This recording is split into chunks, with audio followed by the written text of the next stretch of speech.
네, 북한이 어제 김정은 위원장이 남북 관계를 적대적 관계로 규정한 뒤에 처음으로 탄도미사일 발사했죠. 네, 우리 정부가 강력히 규탄한 가운데 갈수록 도발 수위를 높여가고 있습니다. 북한의 의도와 또 전략 등 자세한 내용을 조한범 통일연구원 선임연구위원과 함께 분석해 보겠습니다. 어서 오세요. 안녕하세요. 네, 북한이 발사한 미사일, 이제 북한 주장을 보면 극초음속이고 예. 또 고체 연료를 사용했다는 예. 거예요. 예. 이게 그동안 북한이 쐈던 미사일과 어떻게 다릅니까? 일단은 사거리를 중장거리라고 그랬거든요. 예. 그 중장거리면 5,000km 내외고 네. 그러면 이제 괌이 사거리에 들어갑니다. 그러니까 지금 단거리 실전 배치했고 고체입니다. 그동안 괌이 사거리 미사일은 계속 쐈잖아요. 쐈죠. 그렇지만 예. 액체였거든요. 아, 성능이 고체 연료다. 성능이 이제 검증이 안 됐고. 그러니까 지금 화성 12형에 해당하는 중거리 예. 그 로켓을 머리에다가 극초음속 활공체, 그러니까 극초음속 미사일이죠. 그 마 10 내외예요. 마 5 이상이면 극초음속이거든요. 예, 예. 요걸 개발을 하는데 지금까지 이번이 네 번째거든요. 네. 네 번째인데 2021년 9월 쏜 것, 그다음에 2020년 1월에 쏜 거는 모두 화성 12형에 들어가는 액체 로켓의 동체와 엔진을 사용했던 거고요. 네. 탄두만 극초음속이었거든요. 아, 그런데 지금 북한 얘기가 맞다면 그 화성 12형에 해당하는 로켓 부분을 고체로 바꾼 겁니다. 자, 지금 저희가 그래픽 준비했는데 어제 쏜 미사일은 평양 일대에서 쐈고 예. 약 1,000km의 사거리를 보였거든요. 근데 괌 기지는 훨씬 더 멀잖아요. 예. 예. 그런데 왜 중장거리라고 표현한 그러니까 겁니까? 지금까지 북한이 ICBM을 발사해도 고각으로 쏘면 1,000km밖에 안 가거든요. 그렇죠. 그러니까 이거 고각으로 발사한 게 아니라면서요. 아니죠. 근데 사거리를 줄인 거죠. 왜냐하면은 지금 저게 이제 저 포인트가 왜 중요하냐면 네. 우리 합참은 1,000이라고 그러는데 일본은 500km라고 지금 주장하거든요. 아, 그래요? 왜냐하면 고도가 높이 올라가면은 대략 그 레이더로 잡기 때문에 사거리가 유사해집니다. 예. 근데 지금 거의 2배 차이 나거든요. 네. 왜냐하면 지금 고도가 50km거든요. 예. 그러니까 극초음속 미사일은 지금까지 북한이 쏜 게 30에서 최대 60km예요. 이번에 50km. 그러면은 레이더의 사각이 오랫동안 잡힙니다. 지구 공면 효과. 탄도 미사일인데도 이 큰 포물선을 그리는 건 아니나 보죠. 그러니까 저건 탄도 미사일이 아니고 예. 일종의 순항 미사일 개념이에요. 아. 그러니까 그렇게 보면 일본이 상당히 긴 기간 동안에 레이더에서 놓친 거죠. 예. IRBM이라고 하면 탄도 미사일 아니에요?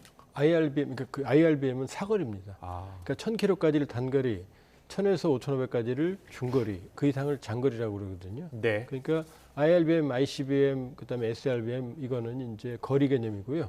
네. 탄도를 그리느냐, 그다음에 순항하느냐, 이게 이제 비행 방식인데 예. 지금 북한이 쓰고 있는 이 극초음속 미사일은 탄도 미사일의 추진력에 이 순항 미사일의 순항 능력을 결합시켰기 때문에 사거리는 늘어나고 이 속도는 매우 빠르고 예. 그다음에 마지막 부분에 이 순항 비행을 하니까 레이더로 잡을 수가 없어요. 예. 지금 북한이 극초음속 미사일로 그걸 또 고체 연료로 쏜 게 처음인 거잖아요. 그렇죠. 이 무기 같은 경우에는 이제 전 세계 안보에 어느 정도나 위협이 되는 겁니까? 지금 현재 극초음속 미사일을 실전 배치했다고 말은 하는데 확인된 건 없고요. 그러니까 실제 만일에 저 정도 북한이 중거리 성능을 달성하고 마 10의 속도를 달성하고 지금 마지막 이제 탄두부에 달려 있는 그 비행체, 그걸 이제 극초음속 활공체라고 그러거든요. HGV라고 하는. 그건 이제 거의 200~300km를 비행기처럼 순항을 하거든요. 마음대로.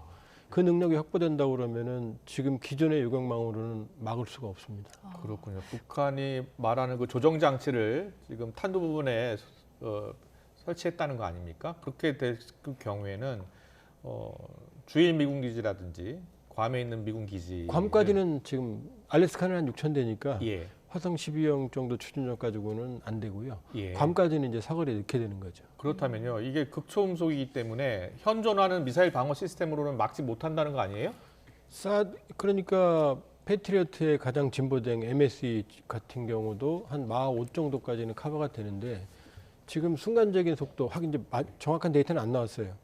근데 10까지는 확인됐거든요. 예. 최종 종말 속도가 10이라고 그러면은 패트리어트로도 막기가 어렵고요. 아, 심지어 사드로도 그렇게 쉽지 않습니다. 그렇군요. 예. 지금 또 고체 연료이기 때문에 기습 도발에도 또 유리하잖아요. 예. 그러니까 지금 북한이 KN-23, 24, 25 단거리 100km, 1000km 이내는 모두 고체로 전환하고 있어요.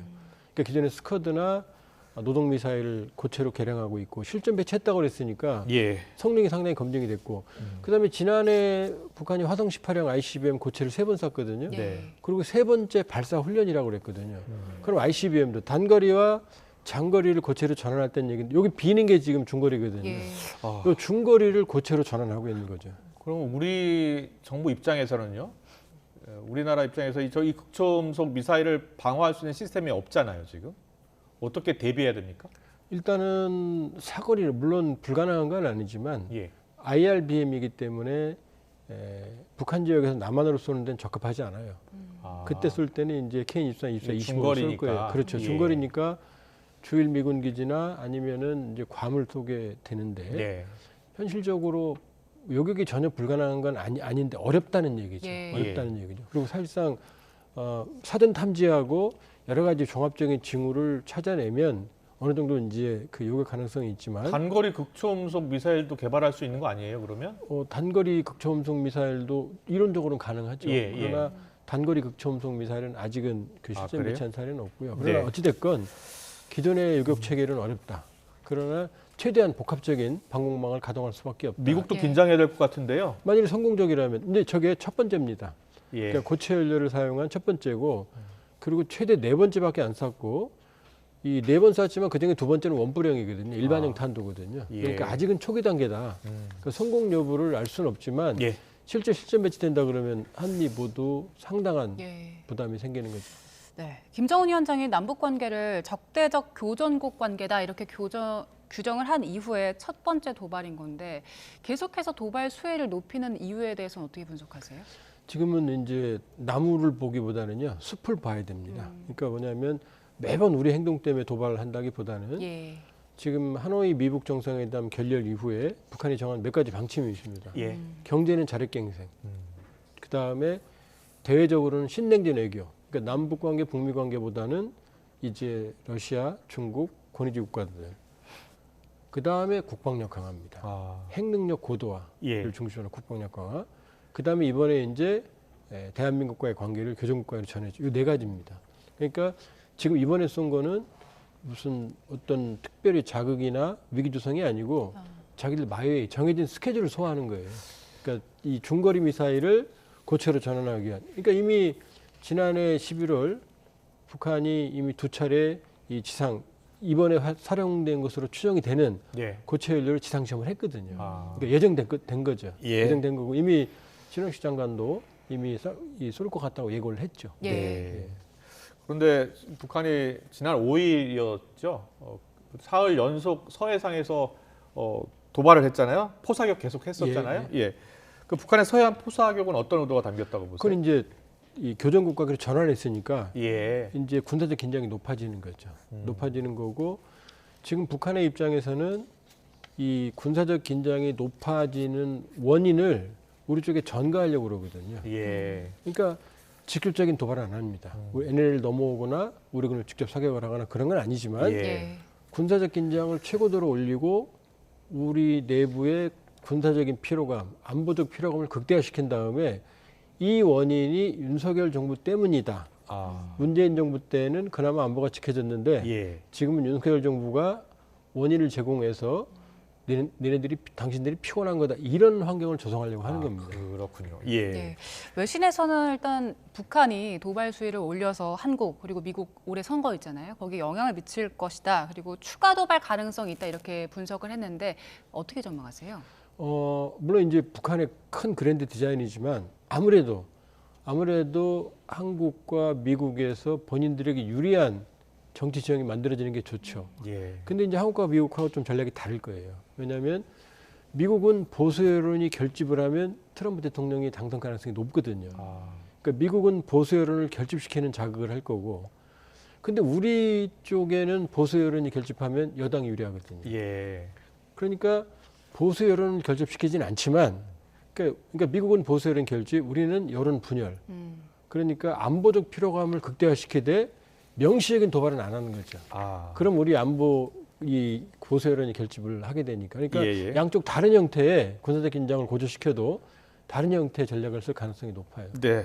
이 김정은 위원장이 이제 남한을 주적으로 표현을 했고요. 그리고 남북 교류를 담당했던 기구들을 지금 다 정리하고 있는 상황 아니겠습니까? 지금 그러니까 북한의 기존의 통일 방안은 예. 무력 통일이 또 있지만 고려 연방제입니다. 하나의 국가, 하나의 민족 밑에 두 개의 체제가 있는데 예, 예. 그다음에 이 통일 전략은 통일 전선 전술. 대한민국 내부에서 친북, 친노동당 세력들이 확산이 돼서 북한식으로 흡수통일하겠다. 이런 거거든요. 예, 예. 그러니까 남쪽을 관리하려면 통일전선부가 필요하죠. 조국평화통일위원회가 필요하죠.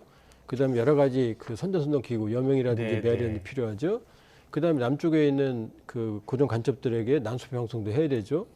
그런데 이 모든 게 의미가 없어졌다고 생각하니까 다 끊어버리는 거예요. 그래서 평화 방송도 중단한 그렇죠. 거군요. 그렇죠. 예. 그러니까 이런 모든 기구들을 차례대로 다 정리하는 거죠. 아, 앞으로 뭐 추가적으로 또 어떤 기구들 정리해 나갈까요? 지금 말씀드린 얘기들 조평통, 통전부, 그다음에 지금 이제 뭐 평양방송부터 시작해 이게 다 끊었죠. 예. 난수표 네. 방송 끊었고. 예, 예. 그러니까 나왔던 기구들, 민화협이라든지 이런 것들 다 정리하겠죠. 그렇군요. 이 평화 방송이 난파 간첩에게 지령을 보내던 방송이었다고요? 예. 그러니까 그것도 뭐냐면 좀 숨은 그림이 있는데 네.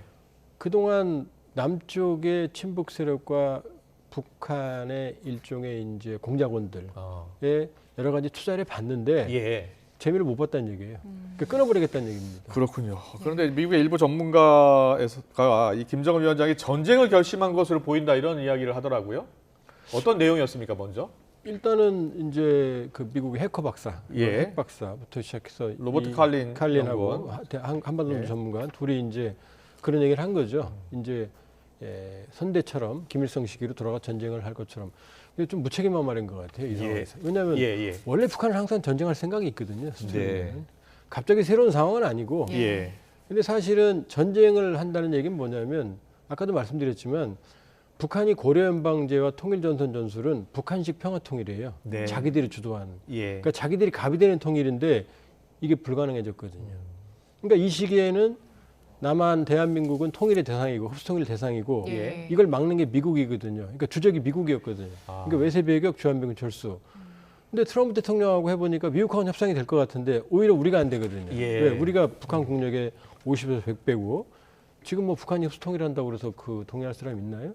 그러니까 오히려 우리가 더 큰 적이 된 거예요. 그러니까 반동사상문화배격법, 평양문화보호법, 청년교양보장법, 군중신고법 이런 것처럼 오히려 한류가 가장 위협이 된 거거든요. 그러니까 네. 주적을 미국의 상국으로 바꾼 거예요. 아. 그러니까 뭐 전쟁을 당장 하겠다는 게 아니라 예. 오히려 수세적인 상황에서 그러잖아요. 자신들을 건드리지 않으면 자기들도 대사변을 일방적으로 결정하지는 않겠다. 이런 표현이 나오거든요. 그러니까 예.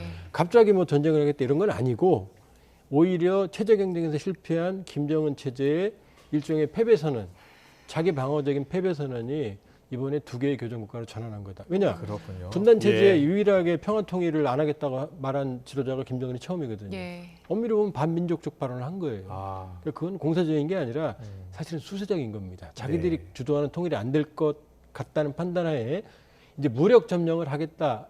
이제 옵션 하는 거죠. 예, 무력 예. 통일밖에 없는 거죠. 그러면 김정은 위원장의 그 무력 점령을 강조한 상황인 거면 앞으로 그 남한에 대해서 추가적인 도발 있다면 어떤 것들 예상하십니까? 일단 여러 가지 군사적 긴장은 고조시키고 예. 모든 상황에서 북한식 평화 통일이 안 됐기 때문에 무력 통일을 위한 전쟁 준비 여기에 전념을 하겠죠. 예. 근데 그것도 별로 바람직하지 않은 게 결국 전쟁 준비는 돈이 많아야 하거든요. 예. 우크라이나가 지금 경제력이 딸리니까 어렵잖아요. 미국이 전쟁 잘하는 거 돈 많기 때문이거든요. 네. 그러니까 경제적인 어려움이 북한에 가중될 수밖에 없죠. 경제난, 식량난 이게 해소가 안 된 상태에서 네. 국방력 강화, 전쟁 준비에 돈이 더 들어가니까 사실은 말은 호기롭게 했지만 김정은 체제로서는 그렇게 좋은 옵션은 아닌 거죠. 그렇군요. 앞서 저희가 트럼프 대통령 전 대통령이 재임 중에 김정은과 잘 지냈고 우리는 안전했다라고 이야기했다고 했잖아요. 그런데 지금 말씀 들어보면 북한이 이제 오는 11월 미국 대선 그리고 우리 4월 총선에 영향을 미치기 위해서 투트랙으로 도발할 가능성이 있다는 말씀을 해주셨잖아요. 북한은 미국이 지금 현재 바이든 민주당 정부잖아요. 어느 정부가 서기를 더 원합니까? 지금 북한의 이런 스탠스 입장은 윤석열 정부와 바이든 정부와는 불가능하다는 판단인 거예요. 아, 그러니까 남쪽에는 이 진보 진영, 진보 진영. 그 다음에 그 미국에서는 보수 진영이 주도권을 잡는 게 유리하다고 판단하는 거고 예. 그게 바로 문재인 트럼프식입니다. 그렇군요. 예, 알겠습니다. 북한의 극초음속 IRBM 발사 성공. 이 극초음속 미사일이 또 이 고체 연료를 가지고 있고요. 또 유도 장치도 있다고 합니다. 이 미사일의 특징에 대해서 살펴봤고 앞으로 남북관계에 미칠 영향까지 짚어봤습니다. 조한범 통일연구원 수석연구위원과 함께했습니다. 잘 들었습니다. 고맙습니다.